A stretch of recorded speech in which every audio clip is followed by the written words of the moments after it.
Batun abadan fi jismil hasani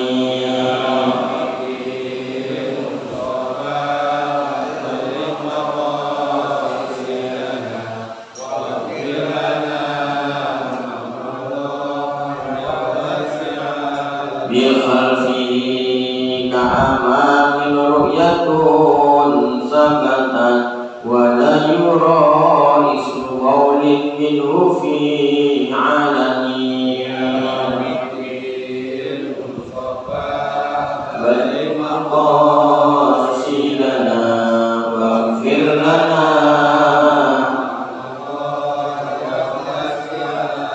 wa marruhu lam yanam wa na'inu qad na'asan wa la yura zilluhu fi syamsi dufatani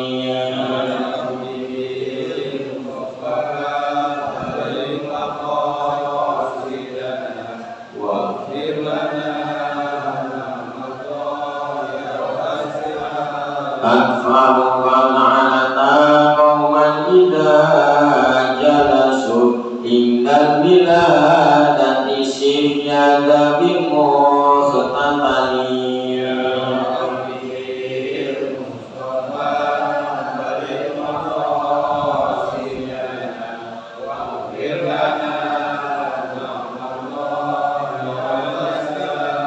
hadil khasai safafan hatakun inan min syarikal wa surakin wa min mihani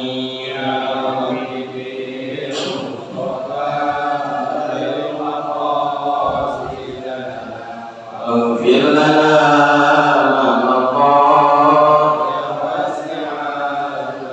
Allahumma salli wa sallim wa barik alaihi biniyatil futuh wal mulu wa rusuh wa tawbatil nasuh asan jasil wa ruh wa biniyati annawlan karim yuftarina fituan arifin wa ifadina fitin wa rizquna kamal ikhlas wa yakin wa ila hadratin nabil mustafa rasulina sallallahu alaihi wasallam wa ala alihi wa azwajihi wa dhurriyyatihi wa jami'i minal anbiya wal mursalin wa jami'il malaikatil muqarrabin jamil qur'an fatul fasrin jami' malik bina khususan malik hadal kitab wa ila jami' masyayikhina wa syaykhakhina khususan sejenis menuzawjati biar jazuli kazid jazuli ka'am jazuli gusmi ka'am jazuli ka'imim jazuli ka'am mujarat kalim syafi'adali imaru dikajian wakil sendal berbas kesamni kemasni kesembasi kemudusan Ainalina warakati wa karamati murung Subhasrara wa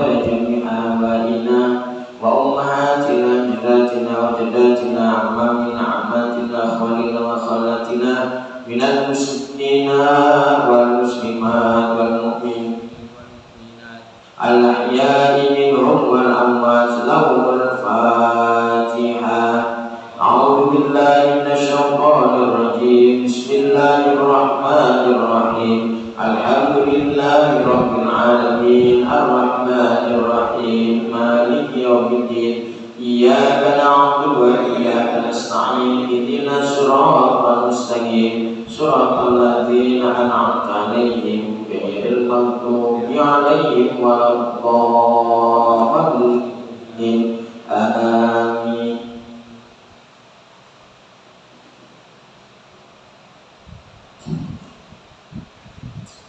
Bismillah walhamdulillah wassalatu wassalamu ala rasulillah Sayyidina Muhammad ibn Abdullah wa ala alihi wa sahbihi wa mawala La hawla wa la quwwata illa billah Allahumma salli wa sallim wa barik ala sayyidina wa maulana Muhammadin wa ala alihi wa sahbihi ajma'in amma ba'du Hadirin Bapak Ibu jamaah musholla yang mudah-mudahan kita semua dimuliakan Allah Subhanahu wa taala. Alhamdulillah wa syukurillah. Pada pagi hari ini kita masih diberi nikmat panjang umur, sehat walafiat sehingga kita bisa hadir di majelis ilmu. Kita berharap mudah-mudahan kita bisa istiqomah hadir di majelis ilmu, mendapatkan ilmu yang bermanfaat di dunia wa dunia wal akhir. Hadirin Bapak Ibu, mari kita lanjutkan kajian kita kitab Minahus Saniyah, Al-Minahus Saniyah. Sampailah kita pada larangan meninggalkan sholat jamaah. Bismillahirrahmanirrahim. Qala al-muallif rahimahullahu ta'ala wa nafa'ana bihi wa bi ulumihi wa kasrari fid dharain amin ya rabbal alamin wa ya mujibas sa'ilin. Wa la tatruk aidan sholatal jamaah, jangan sekali-kali kamu tinggalkan juga sholat jamaah. Faqad qalu, sungguh sekelompok kaum benar-benar telah berkata, majtama'a jama'atun, tidak ada perkumpulan orang banyak, illa wa fihim, kecuali di dalam perkumpulan itu waliyullahi ta'ala, ada walinya Allah subhanahu wa ta'ala. Ngapain itu walinya Allah? Yushafi'uhu Allah ta'ala fi rufqatihi, walinya Allah itu memberikan pertolongan, memberikan syafaat pada teman-teman atau orang-orang yang ada di kelompoknya itu. Jadi kata ulama, tidak ada satu perkumpulan positif, perkumpulan baik, tidak ada satu kelompok dari perkumpulan kecuali di dalam kelompok itu ada walinya Allah. Ngapain itu walinya Allah di kelompok itu? Bisyafi'ullah ta'ala, mintain syafaat, mintain pertolongan sama Allah, fi rufqatihi, di dalam teman-temannya, teman majlisnya. Nah, ini pentingnya berjamaah. Wa thabata fi sahih Muslim, dan telah tetap di dalam kitab Sahih Muslim, an Abi Hurairah, dari Abi Hurairah, anna rajulan a'ma ata ila Nabi sallallahu alaihi wasallam. Dulu ada seorang laki-laki matanya buta menghadap kepada Nabi Muhammad sallallahu alaihi wasallam. Maka laki-laki itu ngomong, ya Rasulullah, hai Rasulullah, laisa li qaidun yaquduni ilal masjid.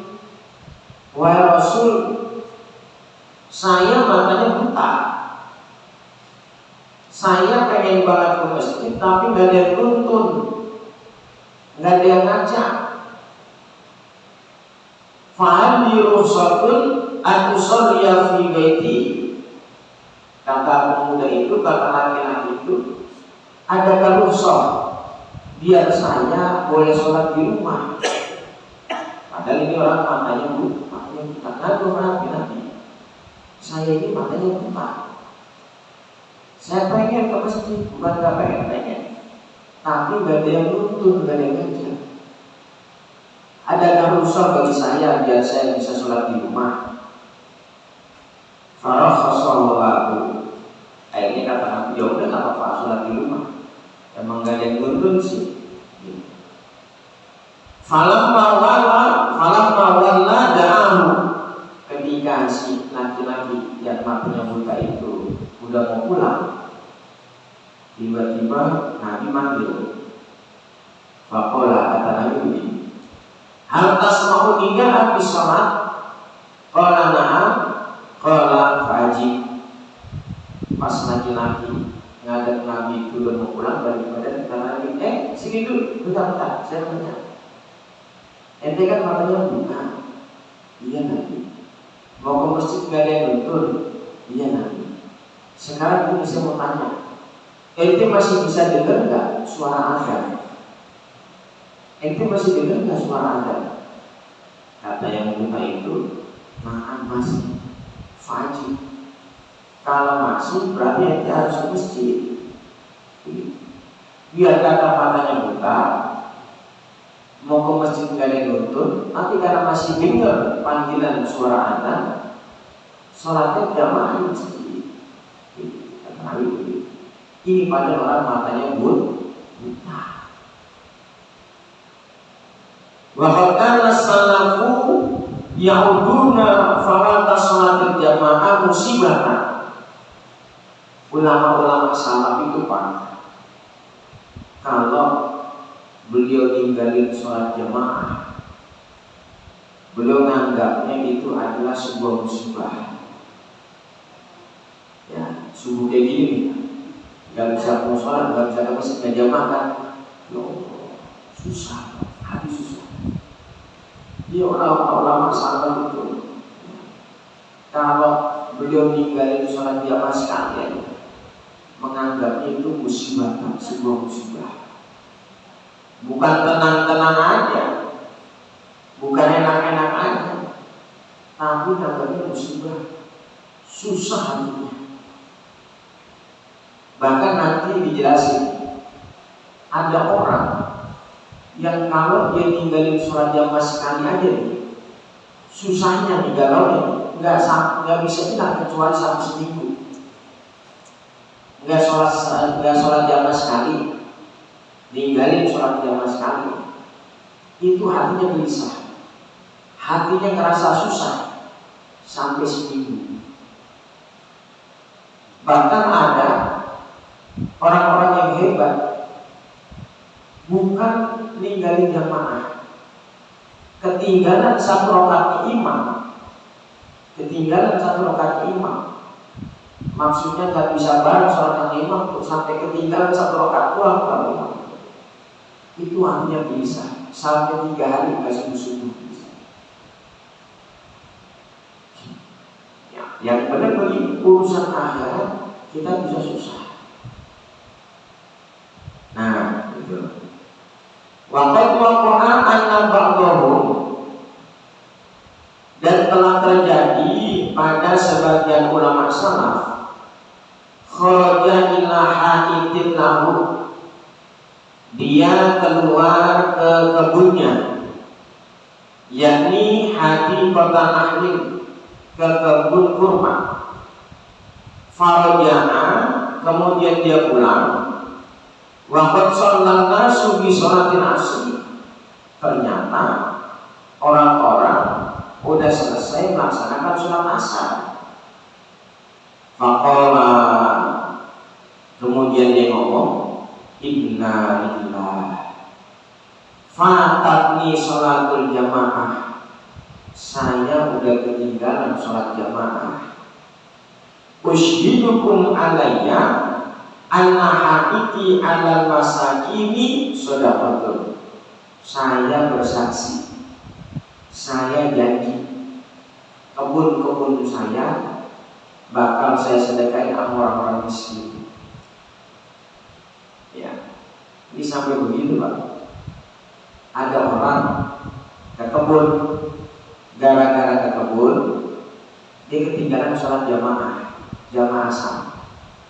Dia punya kebun, jadi habis duhur atau dari pagi duhur pulang jamaah, kebun lagi lempengan asar pulang. Orang-orang udah pulang dari masjid, orang-orang pada pulang dari musola. Dia nyesel tuh, ya Allah, nggak sholat jamaah saya, nggak ke musola saya, nggak ke masjid saya bersaksi, saya janji itu kebun-kebun saya yang nyebabin saya nggak sholat jamaah bakal saya sedekahin sama orang-orang miskin. Kira-kira ada kontrol yang begitu sekarang. Masih kontrak. Ya. Dia ke kantor ngerjain proyek, gara-gara ngerjain proyek ninggalin jamaah. Dan janji saya bakal keluar dari pabrik ini.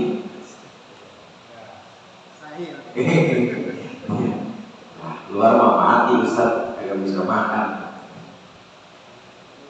Masya Allah.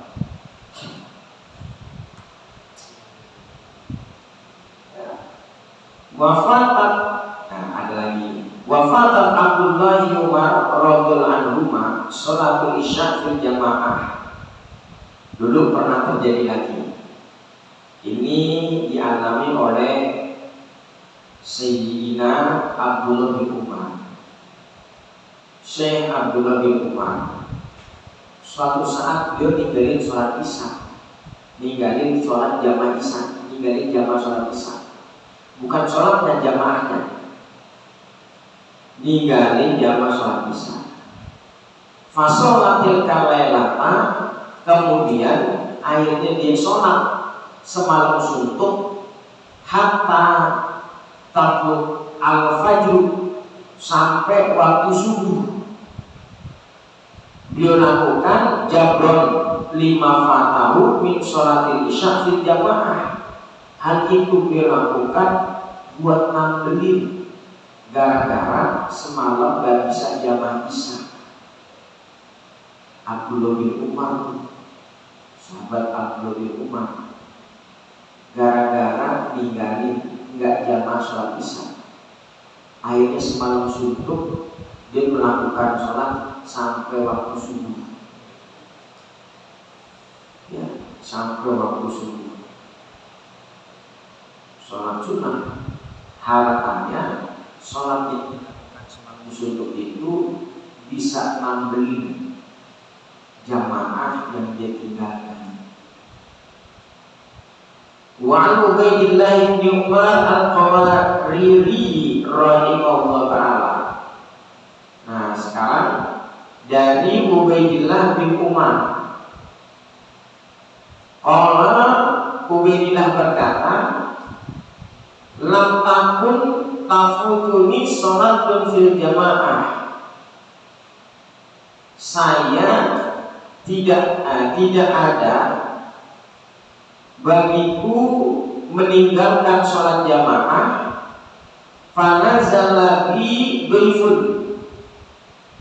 gara-gara saya kedatangan tamu. Fasyudiltu bisa bagi an sholatul isya'i, saya disibukkan sama tamu, kemudian saya ninggalin sholat isya fil masjid, di dalam masjid. Fakharajtu, kemudian saya keluar, atlubul masjidah, nyari masjid. Ngapain? Liusolliya fihi ma'an nas, mau sholat di dalam masjid bersama jamaah. Fa'idan, tiba-tiba al-masajidu kulluha qad shallaha ahluha, tiba-tiba saat ke masjid semua orang-orang sudah melaksanakan sholat jamaah. Bahkan wabulikat, masjidnya boleh ditutup pintunya. Farajatu, kemudian saya pulang ila baiti, ke rumah, wa ana hazinun, hati dalam keadaan susah, ala fawati sholatil jamaah, karena ninggalin sholat jamaah. Fakultu, kemudian saya berkata, wala fil hadisi, seperti yang telah datang di dalam hadis, inna sholatal jamaati, sesungguhnya sholat jamaah itu tazidu ala sholatil fardhi sab'an wa ishrina, pahalanya berjarak antara 20 derajat daripada orang yang sholat sendirian. Fasolaitul isya'a sab'an wa ishrina, kemudian saya melaksanakan sholat isya sampai 27 kali marrah. Summan itu, kemudian saya tidur. Nah ini Pak, ada kisah yang dialami oleh Ubaidillah bin Al-Qawariri. Suatu saat beliau ninggalin sholat isya, ninggalin jamaah sholat isya. Kenapa beliau ninggalin jamaah sholat isya? Gara-gara ketamu di rumahnya. Gara-gara di rumahnya ada tamu, dia nemenin tamu sampai lewat sholat isya. Tamu udah pulang, akhirnya dia keluar rumah. Ubaidillah ya bin Umar Al-Qawariri keluar rumah. Ngapain? Nyari masjid, nyari musola. Mana ini masjid yang masih ada orang sholat, dia cari. Mana ini musola yang masih ada orang sholat, dia cari. Ternyata orang sudah pada jamaah semua. Di masjid udah gak ada alarm lagi, udah sepi. Di musola udah sepi. Bahkan ada sebagian masjid yang udah pada ditutupin, digembok, ditutup. Karena kan waktu sholatnya udah selesai. Akhirnya dia susah, dia pulang lagi. Bagaimana ya? Masa dia sih ini ninggalin sholat jamaah? Susah. Tiba-tiba dia teringat ada hadis Nabi, siapa orang yang sholat jamaah pahalanya 27 kali lipat dibanding sholat sendirian. Akhirnya malam itu juga dia sholat sampai 27 kali. Buat apa? Buat ngebandingin pahala jamaah sholat isya yang dia tinggalin. Kan kalau orang sholat sendirian paling cuma satu, berjamaah 27 kan. Dia ninggalin sholat isya berjamaah, berarti dia ninggalin 27 pahala. Akhirnya malam itu juga di sini redaksinya fasolaitul isya'a sabba isri. Dia sholat isya sampai 27 kali. Emang ada ustaz sholat isya sampai 27 kali? Emang boleh? Ini sih contoh aja. Perumpamaan sholat isya ya cuma sekali gitu. Saking semangatnya, saking gak ketinggalan pahalanya, akhirnya ini dia sholat sampai 27 kali.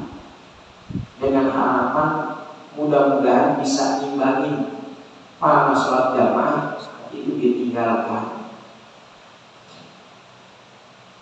Nah, sumaniku fara'aituni fil manami ala farasin ma'a qaumin ala khairin. Kemudian saya tidur, kata Syekh Ubaidillah bin Umar Al-Qawariri, dan saya tidur. Pas saya tidur, saya mimpi. Di dalam mimpi saya lagi naik kuda, tapi kuda saya kecil gitu.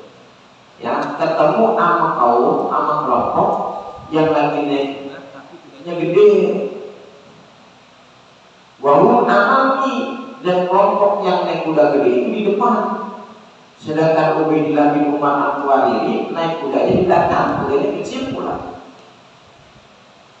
Wa ana arqudu farasi khalfahu. Setiap saya pengen balap kudanya mereka yang ada di depan, kuda saya di belakang tuh. Fala alhaquhum, gak bisa-bisa, gak ketemu. Kuda ada orang naik kuda, kudanya gede-gede. Saya naik kuda, kudanya kecil gitu. Terus kudanya udah saya cabut-cabut, udah saya cabut, tetap nggak bisa balap kuda yang gede-gede. Faltafata ilayya wahidun minhum. Ada satu kelompok tiba-tiba nengok ke belakang ke arah saya. Begitu. Kata satu orang itu yang ada di barisan kuda besar ngomong begini, Tata ibu farosaka falasta alhaquna. Kata kelompok itu, ente nyusah-nyusahin amat sih, pengen balap kuda saya, nggak bakal bisa gitu. Fakultu akhirnya di belakang ngomong, 5 ya akhi, kenapa nggak bisa bareng ya akhi? Kola kata orang yang naik kuda di depan itu, li'anna sholaina isya'a fil jamaah, karena saya ini orang ini sholat isya'nya jamaah. Wa anta sholaita wahdaka, kamu sholatnya sendirian, saya sholatnya jamaah. Pantes kamu naik kuda, kudanya kecil, kami kudanya besar-besar begitu. Ente gak bakal bisa balap kuda saya. Fastaiqtu wa ana mahmumun hazinu, akhirnya dia langsung terbangun, hatinya dalam keadaan susah, hatinya dalam keadaan sedih. Begitu ya. Ini kekhawatiran orang-orang beriman harusnya begini. Bab akhirat kalau ketinggalan dia harusnya sedih. Bab akhirat kalau gak maksimal harusnya sedih. Ya. Ini dicontohin tuh bagaimana Syekh Ubaidillah bin Umar saat ketinggalan sholat jamaah, bagaimana sebagian kelompok saat ketinggalan sholat berjamaah. Ya. Kemudian banyak lagi contoh-contoh di atas. Abdullah bin Umar tinggalan sholat jamaah bagaimana, Ubaidillah bin Umar bagaimana. Masya Allah. Ini semua beliau-beliau merasa susah kalau akhiratnya ketinggalan. Wa qala ba'dus salaf, sebagian ulama berkata, ma fatal ahadat sholatul jamaah illa bidabdin asobahu. Kata sebagian ulama salaf, tidak ada seorang pun yang ninggalin sholat jamaah kecuali penyebabnya adalah satu dosa yang pernah dilakukan. Jadi kalau kata sebagian ulama salaf, kita nih kalau ninggalin sholat jamaah sekali aja, itu sebabnya karena kita punya satu dosa. Kalau kita nggak jamaah terus-terusan, itu sebabnya gara-gara karena kita mempunyai banyak dosa. Jadi dosa itu bisa menghalangi seseorang beribadah kepada Allah. Makanya saat dia melakukan satu dosa, hatinya nih, kakinya nih, diajak suruh jamaah susah, diajak suruh jamaah berat, karena masih terhalang oleh dosa. Coba Pak, kalau kita lihat di logika ini, kan kita tahu pesantren ya, pesantren itu santri-santri kalau lagi di pesantren, masya Allah, jamaahnya rajin, sholatnya awal waktu, baca Qurannya rajin, sosialnya hebat, agamanya apalagi, itu masuk banget di sini. Kenapa? Karena dia masih di pesantren, belum punya banyak dosa, diajak berbuat baik masih gampang. Kenapa? Karena masih di pesantren, kan dikurung, dia mau kemana-mana juga nggak bisa, mau nongkrong gapean nggak bisa, mau judi nggak bisa. Ya. Kenapa? Karena masih bisa, masih dikurung. Karena mereka dosanya sedikit, diajak jamaah, diajak puasa, diajak sholat awal waktu, diajak baca Quran, ini gampang karena dosanya sedikit. Coba anak kita yang di rumah, coba dibandingin aja Pak. Kita punya anak 2, yang satu di pesantren, yang satu di rumah. Ini kalau diajak melakukan kebaikan, kalau diajak ibadah, yang paling gampang yang di pesantren. Kenapa? Karena dosanya sedikit. Dia nggak bisa kemana-mana, di situ-situ aja. Coba anak kita yang di rumah, kita suruh baca Al-Quran, itu udah berantem dulu sama bapaknya. Kita suruh sholat, galakan dia sama kita. Kenapa? Dosanya udah bertumpuk, udah banyak dosa. Begitu.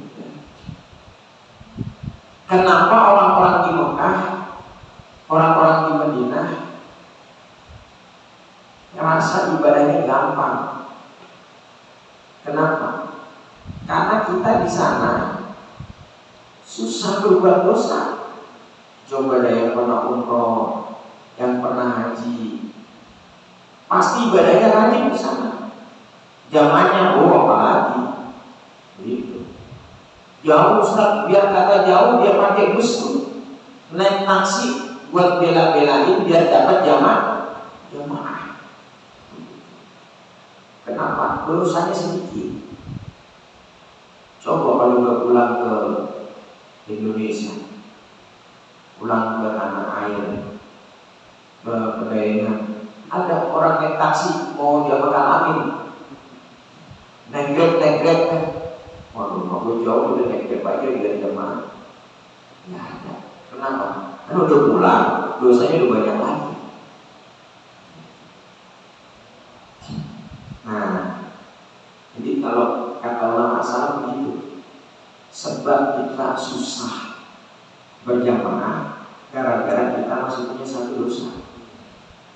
Gitu. Sebab kita susah melakukan kebaikan gara-gara kita masih punya banyak dosa. Nah, kalau dosanya udah hilang, udah dikit, kebaikan gampang, nggak pakai disuruh lagi.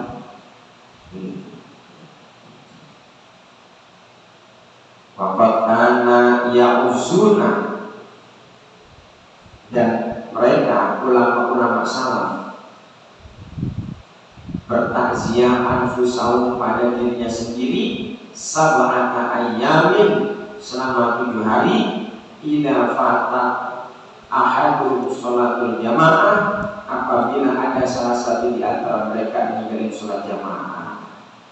Nih, ulama-ulama salaf, kalau ketinggalan satu jamaah, kalau dia ninggalin 1 kali sholat jamaah, sedihnya sampai sab'ata ayyamin, sedihnya sampai 1 minggu.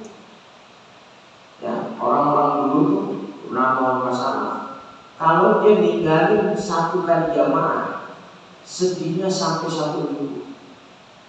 Wakilah rokatun, ada kir mengatakan bukan ninggalin 1 kali jamaah, ninggalin 1 kali rakaat imam, sedihnya sampai seminggu. Ini kan tadi sholat subuh kan 2 rakaat, kita datangnya pas imam lagi rakaat kedua, berarti kan kita ninggalin 1 rakaat, ketinggalan 1 rakaat, itu sedihnya sampai 1 minggu. Sab'ata ayyamin, 7 hari. Itu ulama-ulama salaf, Masya Allah. Kita mah nggak jamaah santai-santai banget. Wa ya'uzuna anfusahum salasata ayyamin idza fatahu at-takbiratul ula ma'al imam.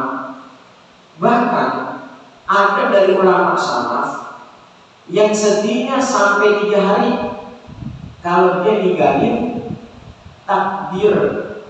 takbiratul ihramnya imam.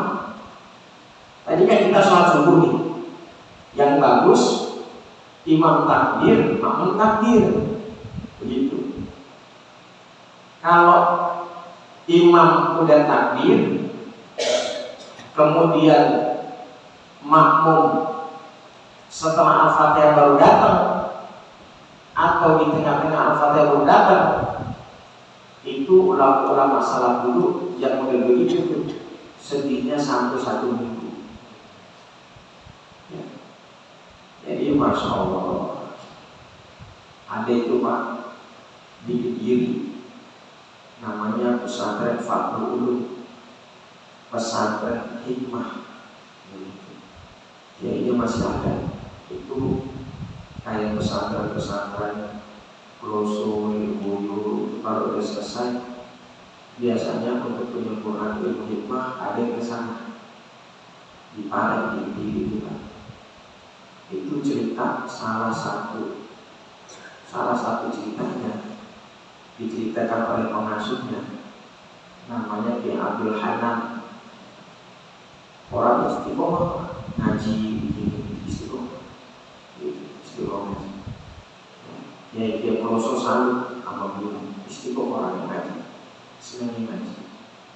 Itu dulu beliau cerita di antara tirakatnya Riyadun beliau bisa jadi orang sukses itu. Beliau sholat jamaah terus selama 40 hari, nggak pernah ketinggalan Fatihah imam. Jadi beliau setiap sholat jamaah nggak pernah ninggalin Fatihah imam. Jadi ketika Allahu Akbar, Bismillahirrahmanirrahim, dia datang ke Allahu Akbar, datang ke masjidnya, datang ke musholanya, nggak pernah setelah imam warna dolim. Kalau kita kan apalagi sholat tarawih, sholat dulu, Al-Fatihah juga belum selesai begitu. Kalau imam warna dolim, bagian rokoknya dimatiin, wudhu takbir Allahu Akbar, imam itu dia rukuk, nungguin ujungnya kalau kita sholat. Kalau beliau kita jamaah 40 hari nggak pernah ketinggalan Fatihah imam. Ya, Masya Allah. Nah, ini selesai bab jamaah. Kemudian lanjut. Wa taba'at anil wuku'i fi madharimil ibadi.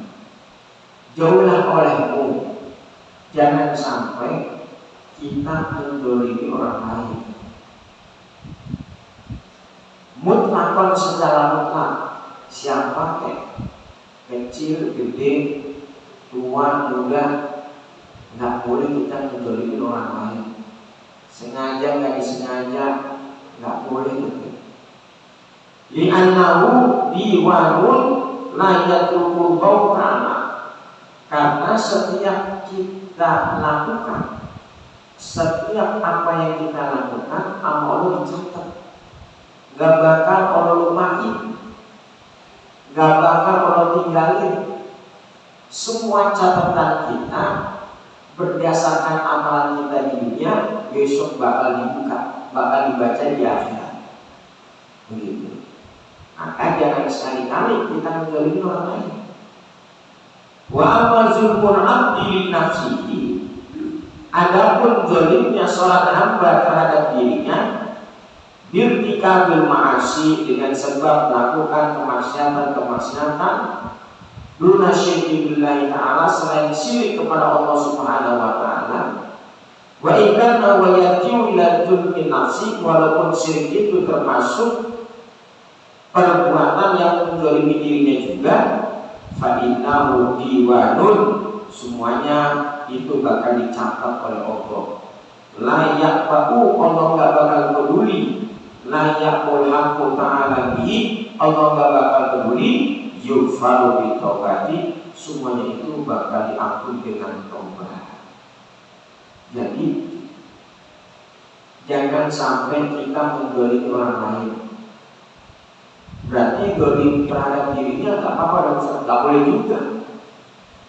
Contoh menggolimi orang lain berarti kita merugikan orang lain, menyakiti orang lain. Contoh menggolimi dirinya sendiri, kita ninggalin sholat, ninggalin puasa wajib. Ini namanya menggolimi dirinya sendiri. Ninggalin zakat, itu menggolimi dirinya sendiri. Jangan sampai kita berbuat golim, baik kepada diri sendiri maupun kepada orang lain. Ya, kenapa? karena semuanya itu bakal dicatat sama Allah. Gak peduli siapapun yang berbuat dolim, mau anak raja, anak jenderal, presiden, tetap bakal dicatat sama Allah. Setiap orang yang berbuat dolim, mau dia dolim orang lain, dolim kepada diri sendiri, semuanya bakal dicatat. Tapi yufaru bitobati, walaupun dicatat, masih ada kesempatan diampuni dosa-dosanya, diampuni kesalahan-kesalahannya, ditobati dengan cara tobat. Kecuali syirik, syirik itu dosa besar, tobatnya berat. Maka Sayyidi Ali Al-Khawas, ada Syekh Ali Al-Khawas rahimahullah ta'ala, mazalimul ibad ala salasati aqsamin. Kata Syekh Ali Al-Khawas, bentuk-bentuk kezaliman seorang hamba ada 3. Yang pertama, kismin yata'allaqu bin nufus. Ada bentuk kezaliman yang kaitannya dengan jiwa. Begitu. Yang kedua, wa kismin yata'allaqu bil amwal. Ada bentuk kezaliman yang kaitannya dengan harta. Yang ketiga, wa kismin yata'allaqu bil a'radi. Ada bentuk kezaliman yang kaitannya dengan harga diri. Tuh, kata Syekh Ali Al-Khawas, kezaliman itu ada 3 jenis. Yang pertama menzalimi jiwa, yang kedua menzalimi harta, berbuat zalim terhadap harta, yang ketiga berbuat zalim yang ada kaitannya dengan harga diri. Fa'aman nufus fala ahkamun adidatun. Kezaliman yang kaitannya dengan jiwa ini mempunyai beberapa hukum. Fi misli qatlil amdi, seperti kita membunuh orang dengan sengaja. Ini kan namanya menzalimi jiwa manusia. Kita jadi mati, baik bunuh secara sengaja dan bunuh tidak sengaja, nanti ada hukumannya. Wujudul qawat wadiyat wal kafarah, wajibnya qisas, wajibnya bayar diyah, wajibnya kifarah. Ini bentuk kezaliman yang ada kaitannya dengan jiwa. Begitu. Wa bil dalika mimma huwa madhkurun fi kutubil fikih. Seperti halnya dan selain itu seperti halnya yang telah disebutkan di dalam beberapa kitab fikih. Wa amal amwal, adapun kezaliman harta, fa innahu la budda min radiyat dan haddu. Kezaliman harta wajib bagi kita untuk kembaliin kepada orang yang dizalimi. Awarisi, atau kalau nggak ada yang kita kasih ahli warisnya. Gitu.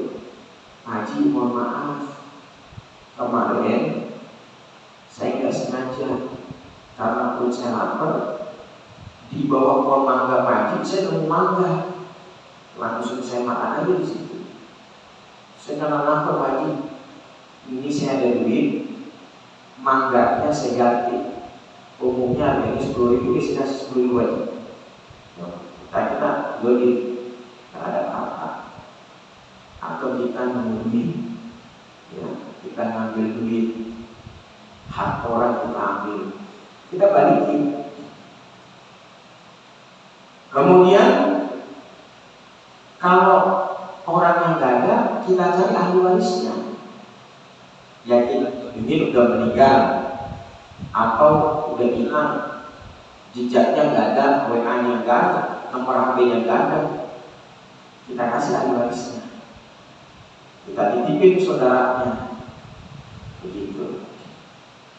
Wa in ta'addara dalika lam yaqul tasadduqi biha an sahibiha ala madaiman yaradani.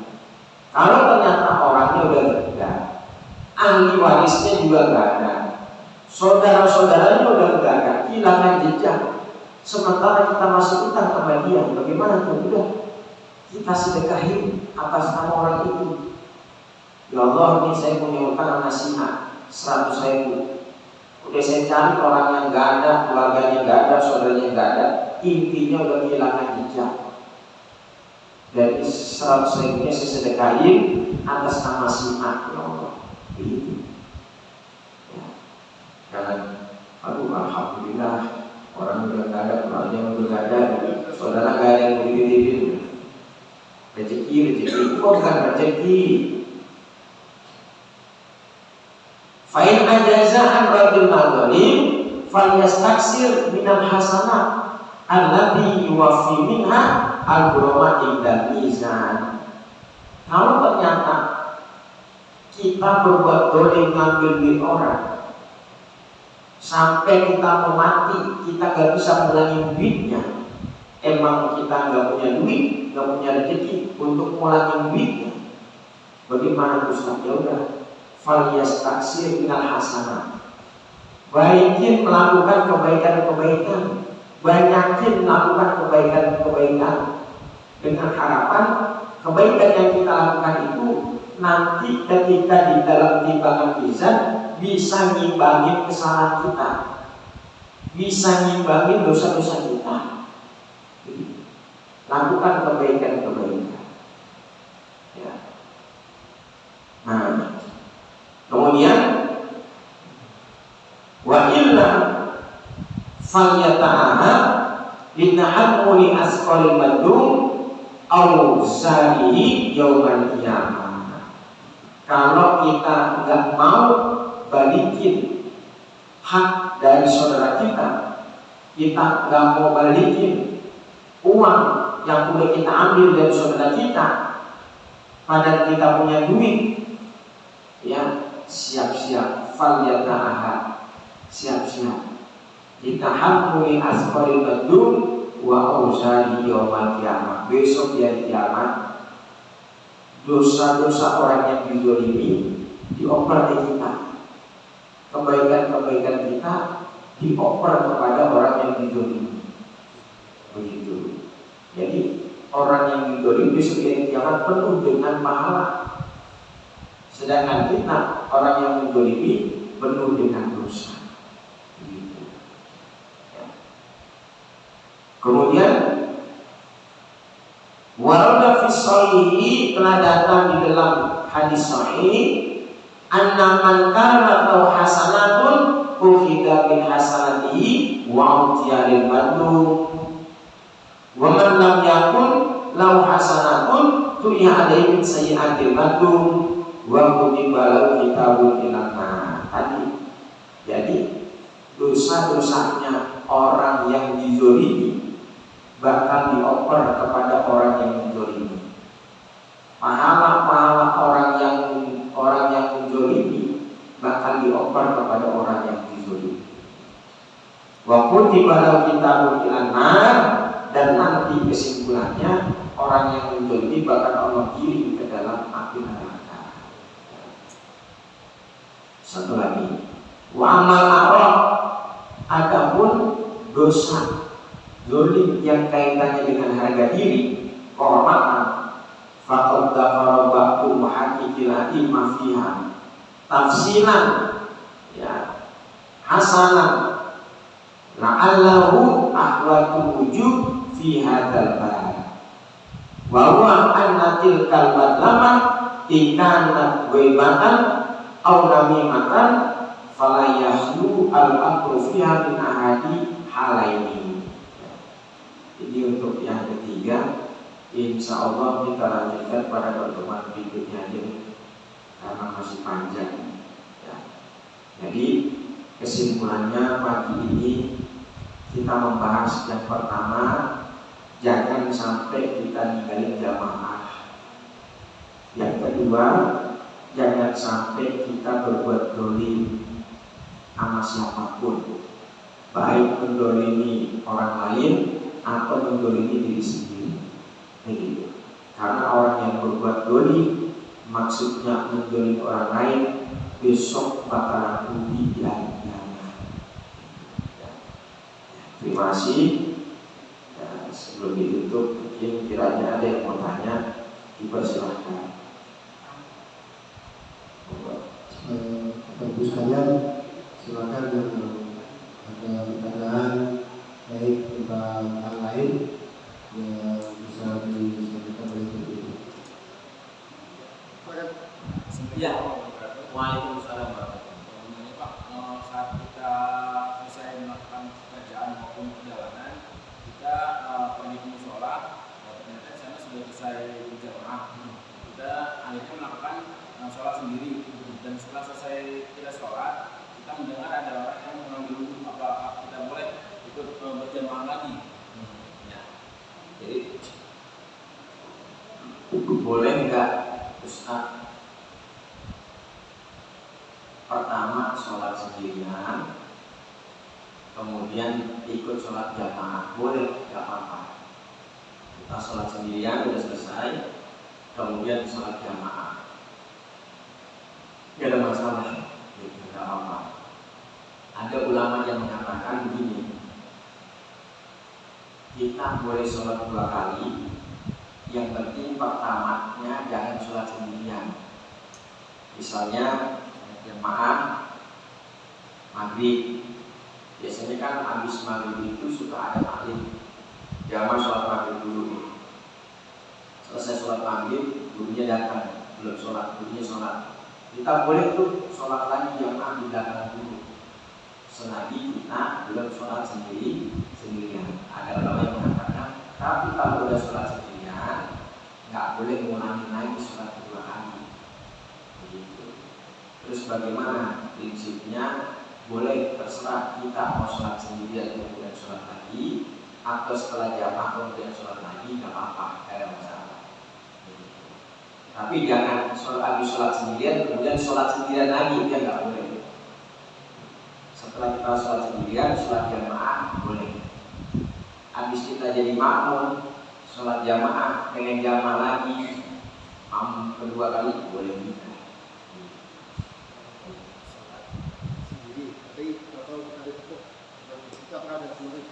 Ya, kita lagi sholat sendirian, kemudian ditepuk, itu udah termasuk jamaah. Tapi sesungguhnya jika ada yang tepuk, itu sholat jamaah. Jadi Pak, jamaah itu luar biasa. Gak mesti di masjid, gak mesti di musola. Misalnya kita ketinggalan jamaah di masjid, di musola, kita telepon, "Mah, kamu udah sholat belum?" "Belum Pak, nanti sholatnya bareng ya, nanti bisa pulang." Gitu. Karena sih di jalan juga gak bisa nunggu jamaah. Karena ya, isi kita telepon, "Ya udah sholat baru sholat." Kita telepon anak, "Nah kamu udah sholat belum?" "Belum Pak, nanti kamu sholatnya bareng bapak ya, kita jamaah bareng." Tapi jangan sampai menjadi jamaah. Sekali lagi menunjukkan jamaah tentang dalam wakaf ataupun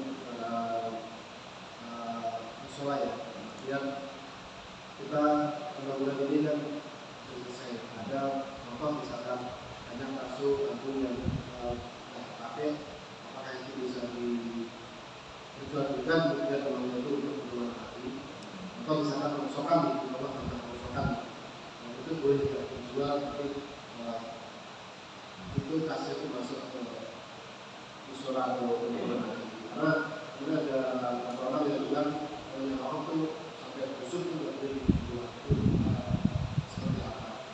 Kemudian yang kedua, atas kita jamaah sholat ikut jamaah sholat itu saat akhir dan sholat kita ikut itu masih berjamaah.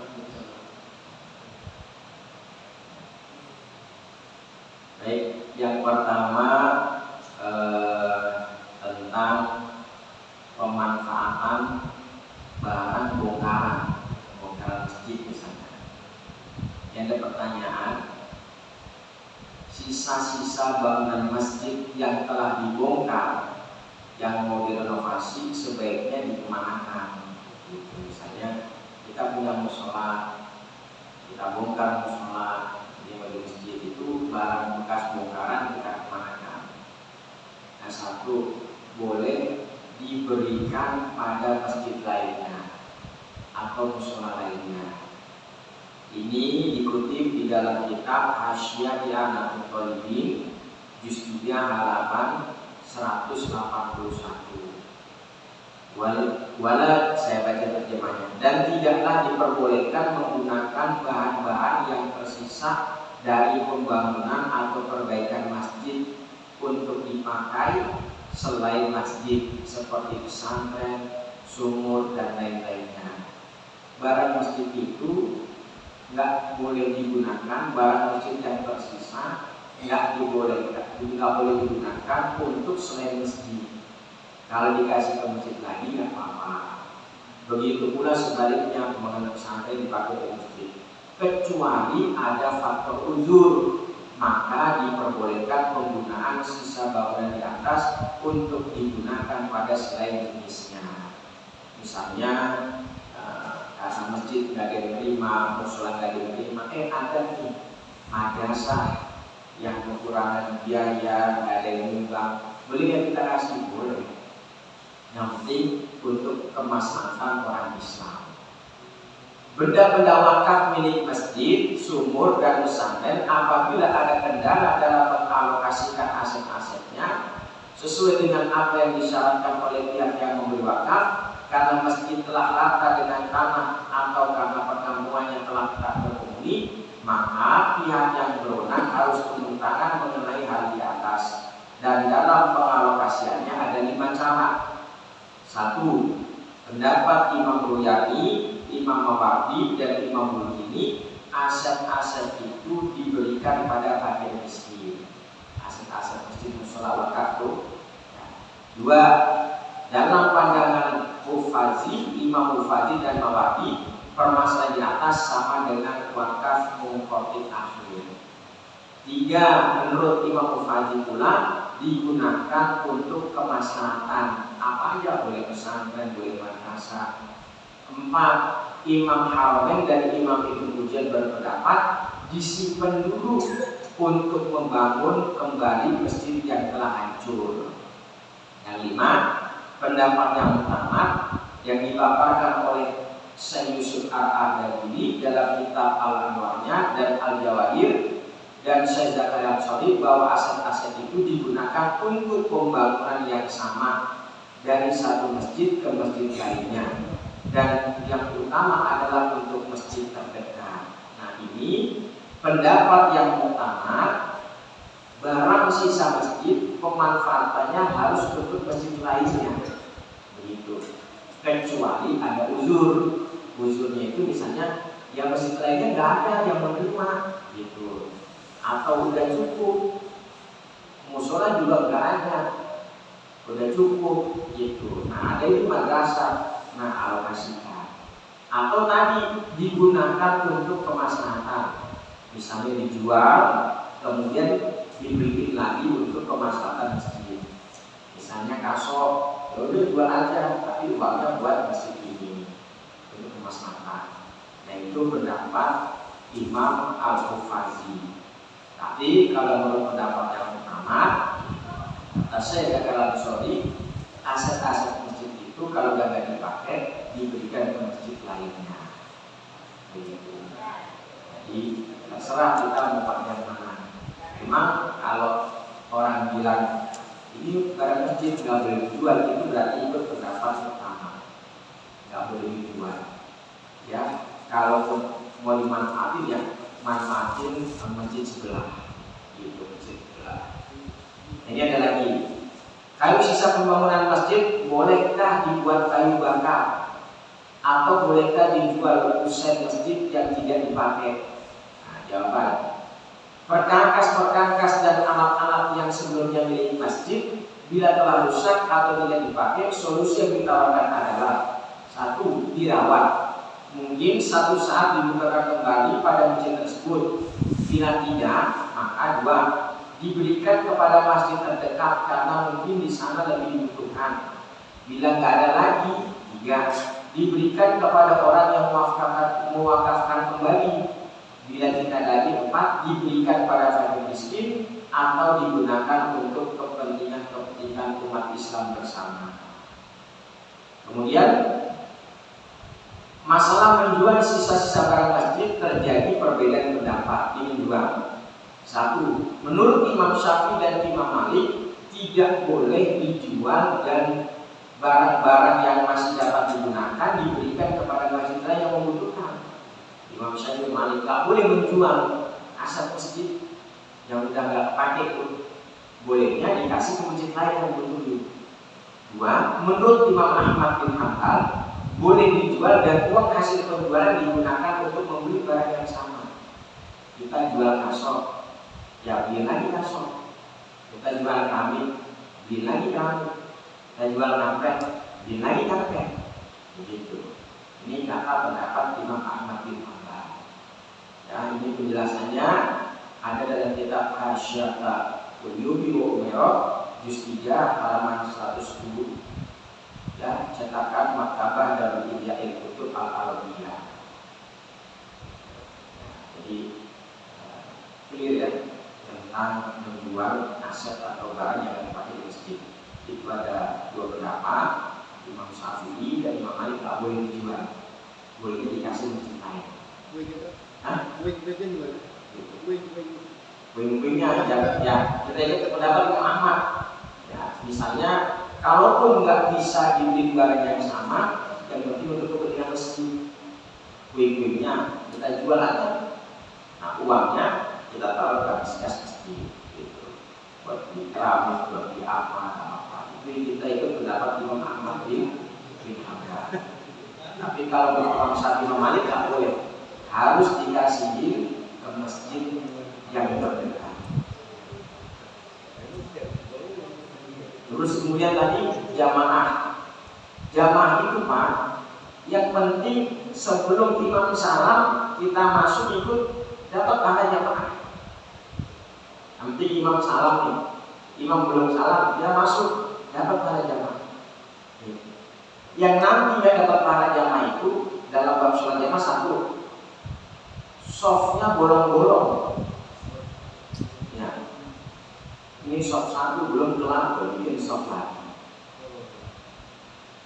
Atau mutus barisan.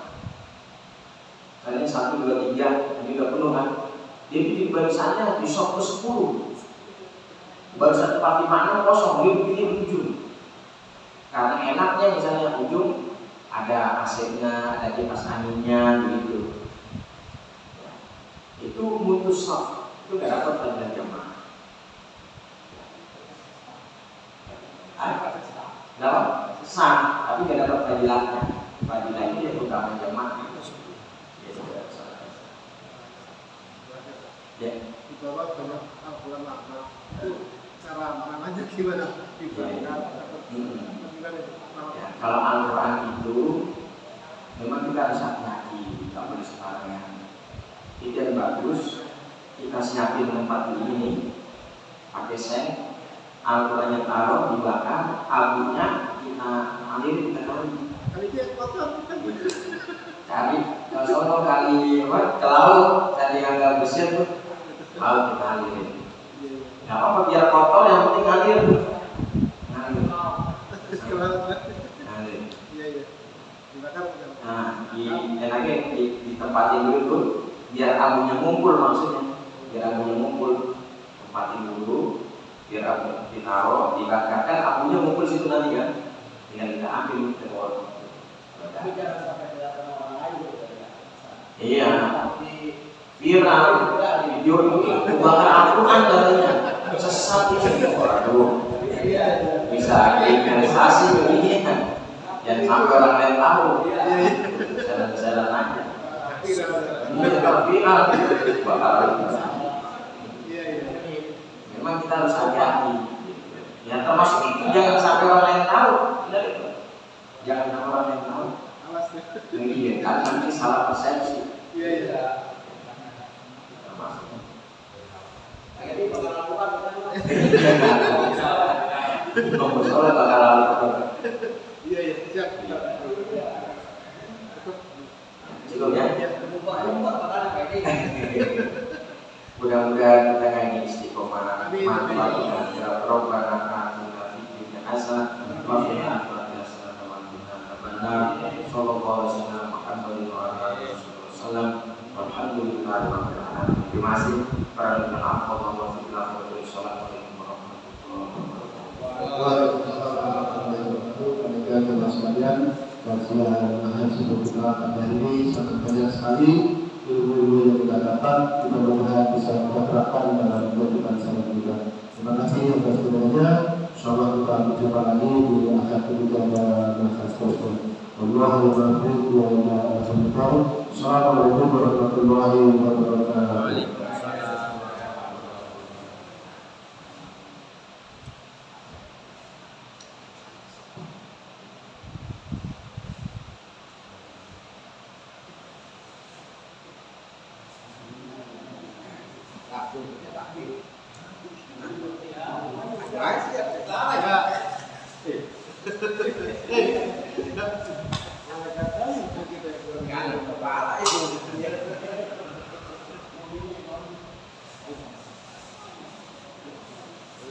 Nah, kalau itu barang musola, contoh di Tepal nih, itu sering banget dipinjam tapi akhirnya udah balik gitu. Gimana ya? Sebenarnya musola itu berhak ngasih gak ya untuk dipinjamkan gitu.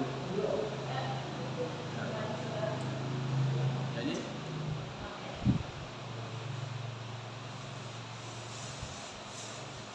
kalau minjem sih nggak apa-apa, nanti dipulangin. Dan kita nggak minjemin juga nggak apa-apa, karena itu hak kita. Karena ini barang wakaf atau orang. Tapi boleh dipinjamkan, tapi dengan syarat harus kembali gitu. Berarti kadang-kadang yang pinjam nggak ngomong gimana? Nah, begitu. Kalau minjem nggak ngomong, Terbalik dulu. namanya gosok. Kalau gosok itu dosa. Wah, soal doang juga.